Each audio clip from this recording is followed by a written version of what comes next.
Hi again, my name is Karel Costa Armas. I am a professional consultant, a on-site condo manager in Florida.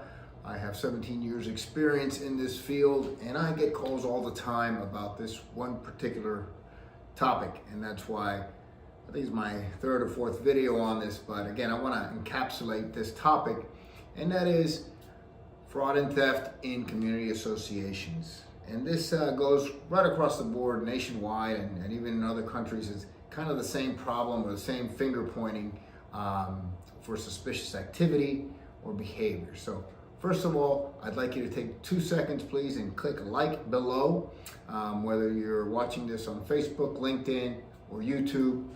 If you can just click like, that helps me out a great deal. If you could share it, it would be very helpful, not only to me, but anybody living in a community association, because this topic comes up all the time, and usually every couple of months or so there's some type of political unrest, and questions are asked, particularly about August, September, when budget season's around. So please click like, and if you can share it, that's fantastic. I have a YouTube channel that you can subscribe to. I also have a very big video blog on my site. It's got about 60 videos on there right now, but please go over there and read the articles and watch the videos on these topics and more. So what is the big problem here with the finger pointing and the fraud and the theft?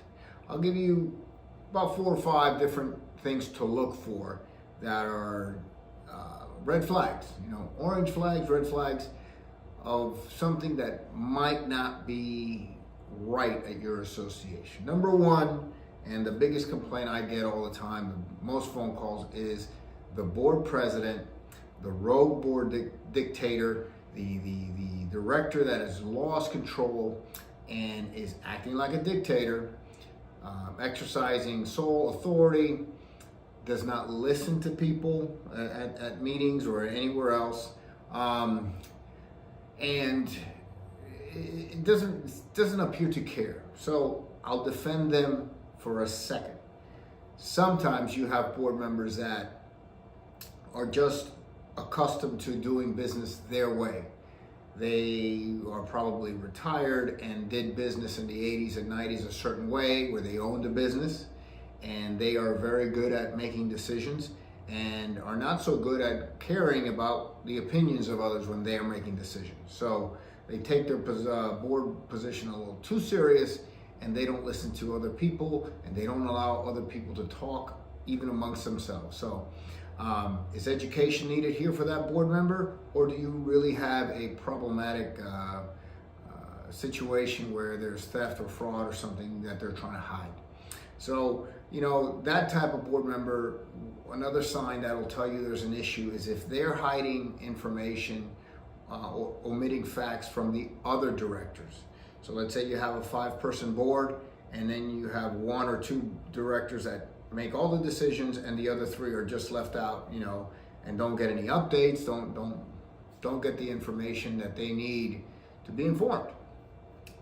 The second problem you have with that type of person, and the sign that you'll know something's wrong with either that 1 or 2 people, or maybe the whole board, if you have a group of people that collaborate to steal, and that is the resistance to using their attorney or their accountant for professional opinions.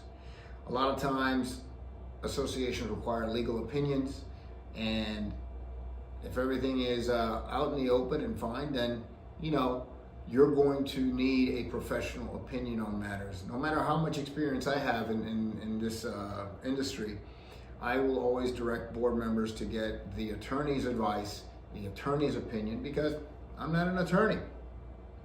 So if there's an accounting problem, they should go to the accountant. A tax question, go to the accountant. So if you have a problematic board and there's a little bit of fraud or theft or something happening, that'll be the second sign that there's a problem. There's resistance to using professional resources. Another one, and this one goes with all real problems, is a lack of transparency and a lack of access to documents. So it's 2023 right now, and how easy is it to just put documents on the website in a controlled access fashion, of course, where only owners have a username and login.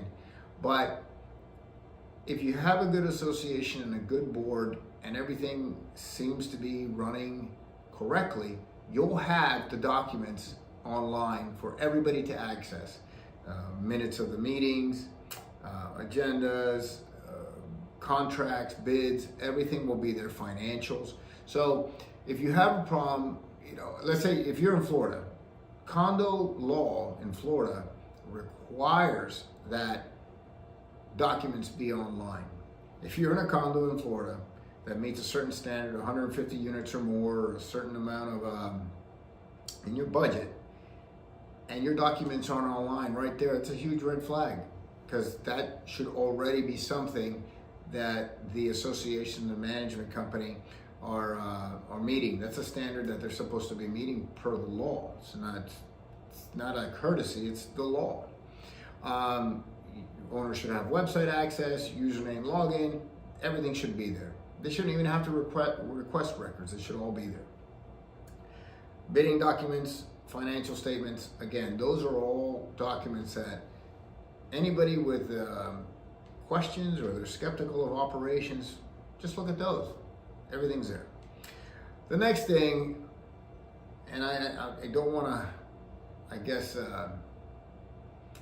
put anybody out there, are smaller management companies.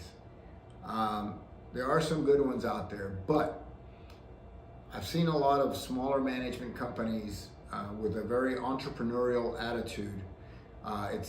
It's usually a manager or somebody in finance that thinks that, hey, I can do this too. I can be a good management company.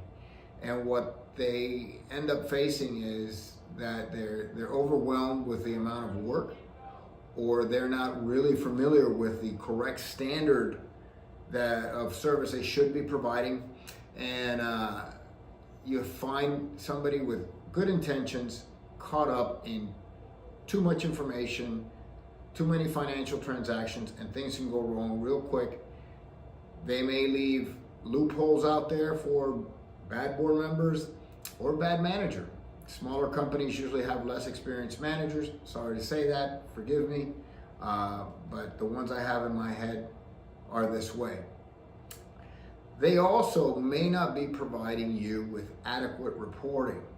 The standard is not the same. They don't have the accountants on retainer. They don't have in-house legal. They don't have the resources that the bigger companies have. Having said that, it doesn't mean the bigger companies have the greatest supervision and steps in place to prevent fraud and theft, but it's usually a little more difficult, and they do have certain accountability steps in place for their managers. So you want a management company that has invested in software, in resources, and in really providing you their energy to get you the best reports and the most transparency possible. So again, the smaller management companies, the resistance to using professionals, the lack of sharing documents and having the transparency right at owner's tips, and then of course the dictator type board member, the rude, abrasive board director that doesn't want to listen to anybody. So if you have these things, those are usually red flags, orange flags, that if you have several of them, you might want to ask a few more questions. And I put this out there because I have videos on my website that you can listen to for free. It's all there. You may not need my services, but if you do, send me an email. If you feel that the operations at your association need some help, send me an email. Let me know what you're thinking. And do you have a group of 2 people that are angry, or do you have a group of 20? Like I said, this is about 90% of the inquiries I get for fraud and theft. Now, 90% of my work that I actually do is actually with attorneys and insurance companies and cases that are already happening in lawsuits. But I end up answering these questions a lot of times because of the finger pointing and the political upheaval that happens. So if I can help you, please let me know. Please remember to click like, share it. Whatever I can do to help you, just email me, send me a question, go to homeownerassociationconsulting.com. Bye-bye. Hi again, my name is Karel Costa Armas. I am a professional consultant, a on-site condo manager in Florida. I have 17 years experience in this field, and I get calls all the time about this one particular topic, and that's why